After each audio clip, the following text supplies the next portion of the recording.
पाकपतन में यूरिया खाद का बहरान शिद्दत इख्तियार कर गया, जिसकी वजह से गंदम की फसल मुतासिर होने लगी।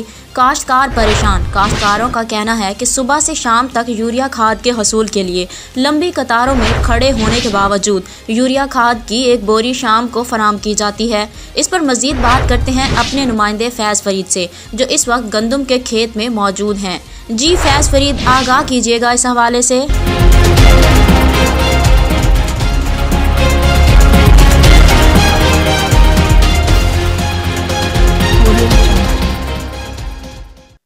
हाँ जी बिल्कुल, आज मैं मौजूद हूँ पाकपतन के एक गंदम के खेत में। अगर यहाँ पर बात करें काश्तकारों के हवाले से, वो खास से परेशान और मायूस दिखाई दे रहे हैं। यूरिया खाद हुकूमत की जानिब से फराहम नहीं की जा रही। हुकूमत की जानिब से बुलंदो बाग दावे किए जा रहे हैं कि हम जो हैं किसानों को यूरिया खाद फराहम कर रहे हैं, लेकिन सूरत हाल पाकपतन में इससे बरअक्स नजर आ रही है। किसान सुबह से शाम तक लंबी लंबी लाइनों में लगे होते हैं ताकि हमें एक यूरिया की बोरी मिल सके, लेकिन जो ट्रेडर हजरात हैं उनकी जानिब से वो अपने जानने वालों को नवाज दिया जाता है, और जो बेचारे गरीब किसान हैं सुबह से शाम तक लंबी लंबी लाइनों में लगे होते हैं। इसके बावजूद जो 1700 रुपए की एक बोरी है वो ब्लैक में 2600 से 2700 रुपए तक फरोख्त हो रही है।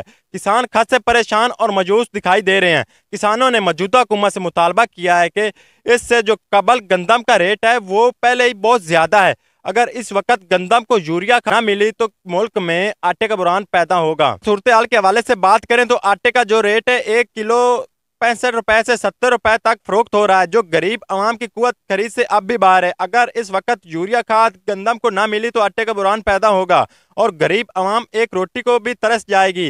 किसानों के साथ शहरियों ने भी मुतालबा किया है कि खुदारा किसानों को यूरिया खाद फराहम की जाए ताकि किसान जो मुश्किलात में हैं वो दूर हो सके। कैमरा टीम के साथ फैज़ फरीद किच्ची, नुमाइंदा SM न्यूज़, पाकपतन।